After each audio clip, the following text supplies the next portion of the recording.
Hello, dear friends and subscribers. Welcome to the cricketing show, the cricket happening show with your host Ram.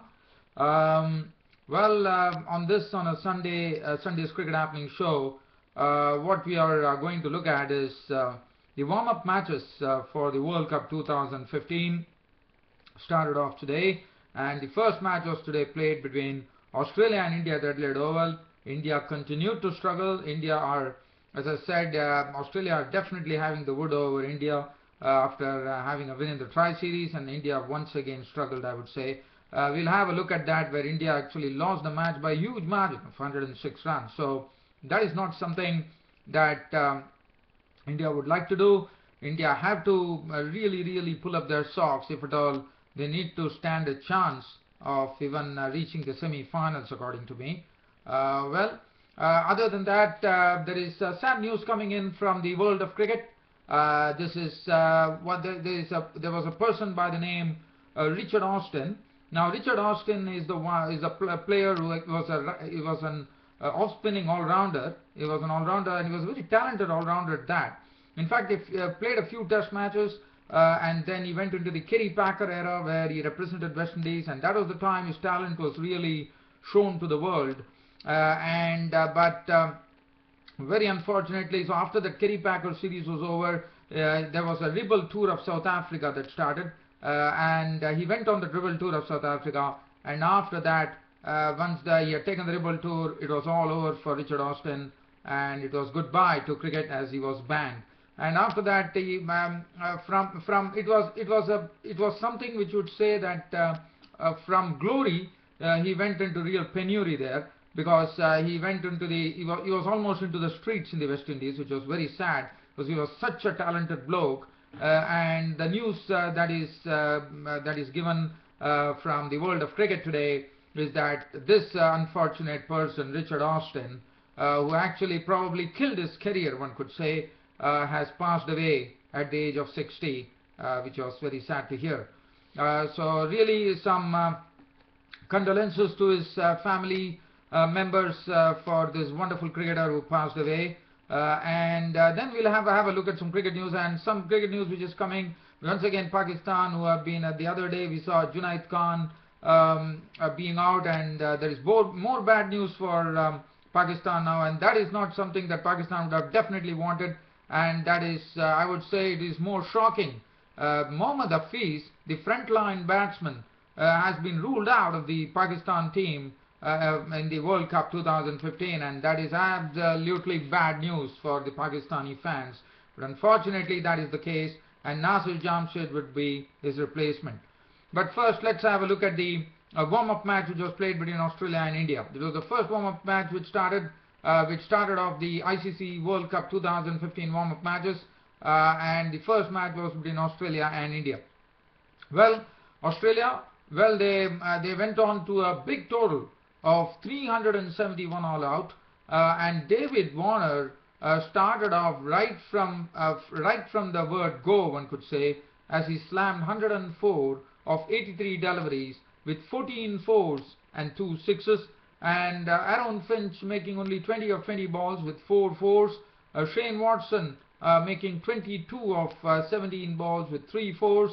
David Warner was bowled by Akshar Patel for 104. Aaron Finch was caught by Kohli of bowling of Stuart Binney for 20. Shane Watson was dismissed by Mohit Sharma for 22 of 17 balls.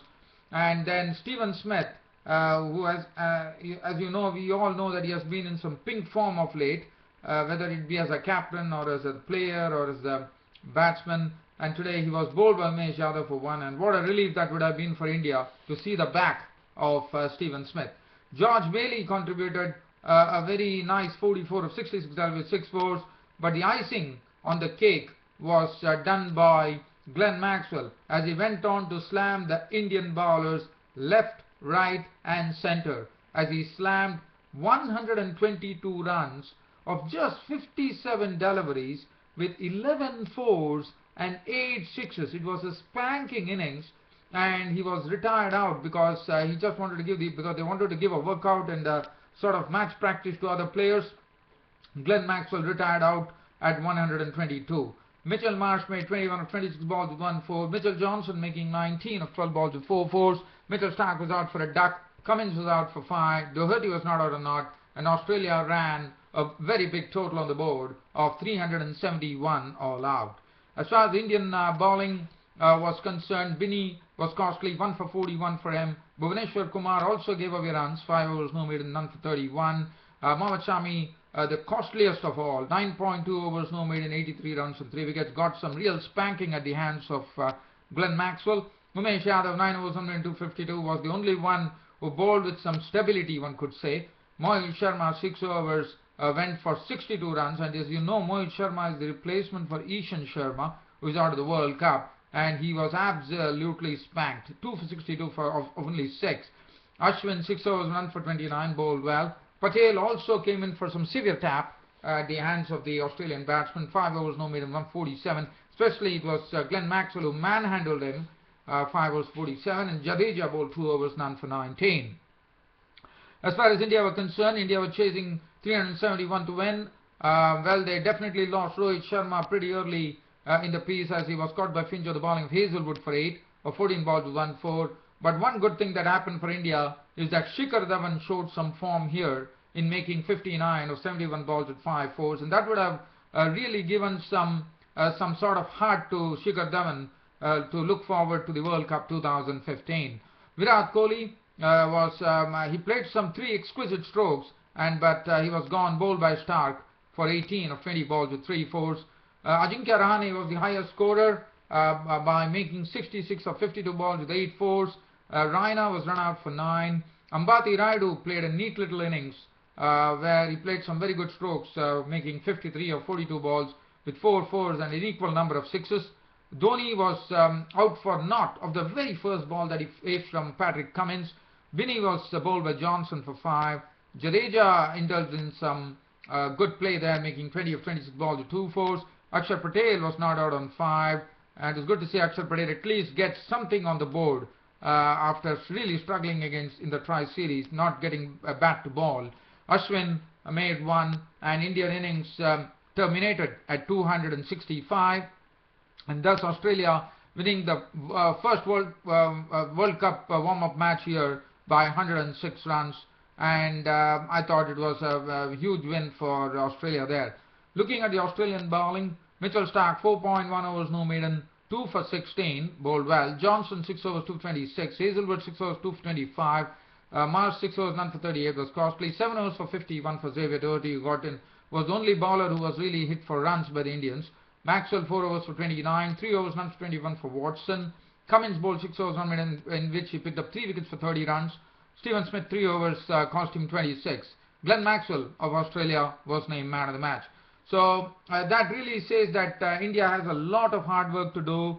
The bowling, as I said, without Ishan Sharma, already looking listless, and Mohit Sharma was spanked for 62 runs. So that really begs the question as to whether India definitely, do they have the pace attack to completely throttle the opposition and probably get their innings terminated before 50 overs.